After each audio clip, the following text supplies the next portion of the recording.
What's up, family? Got a quick question for y'all. Do you know about the patron saint of African slaves? Nope. It's February 20th, time for more Black Excellence during Black History Month. So the answer to today's factoid is Saint Benedict of Palermo. If you don't know, you're about to know. Benedict was born in San Fratello, Sicily in 1524 to a slave named Cristofaro and his free wife Diana. Because he honored the sanctity of marriage, Cristofaro's slave owner allowed his son to be born as a free man rather than a slave like his father. And Benedict, even though he was free, did not attend school. However, he did work as a shepherd, and it was noted that he would give almost everything he earned from being a shepherd to the poor and the needy. And when he got a little bit older, around the 1540s, he was invited by a man named Geronimo, in some text Jerome, Lanza, to be a part of his Franciscan hermit tribe to travel across Sicily and just be a good servant to those in need. They would travel all over, eventually migrating to Mount Pellegrino, and then when Lanza died, Benedict would be elected as the group's new leader at just 28 years old. Later, in 1562, Pope Pius IV then ordered all hermits to no longer act as independent and attach themselves to a religious order. So, Benedict would go on to attach himself to the Franciscan Reformed Minor Observantines of Santa Maria de Gesù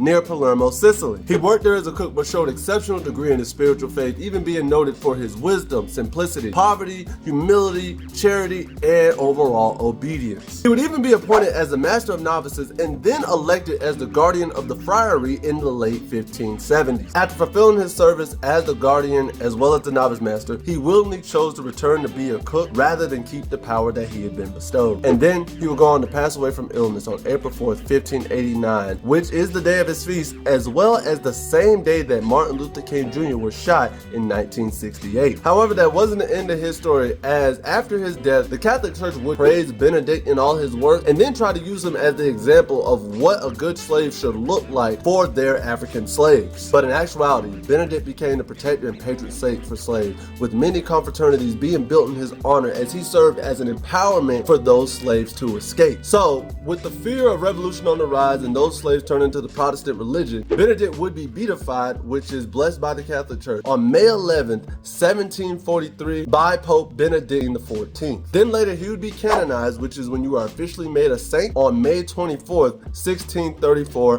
by Pope Pius VII. This making him the first black saint after the papal reforms of 1634. And with the wonderful way Saint Benedict seemed to live his life, here's today's quote. Happiness comes from living as you need to, as you want to, as your inner voice tells you to. Happiness comes from being who you actually are instead of who you think you are supposed to be. The wonderful Shonda Rhimes.